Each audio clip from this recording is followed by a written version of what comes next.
विकटोत्कटसुन्दरदन्दिमुखम् भुजगेन्द्रसुसर्पगदाभरणम् गजनीलगजेन्द्रगणाधिपतिम् प्रणतोऽस्मि विनायक हस्तिमुखम् सुरसुरगणपतिसुन्दरकेशम् ऋषिगणपतियज्ञसमानम् भव भव गणपति पद्मशरीरम् जय जय गणपति दिव्य नमस्ते गजमुखवक्त्रम् गिरिजापुत्रम् गणगुणमित्रम् गणपतिमीशप्रियम्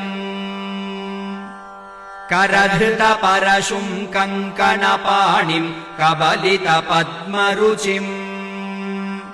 सुरपतिवन्द्यम् सुन्दरनृत्यम्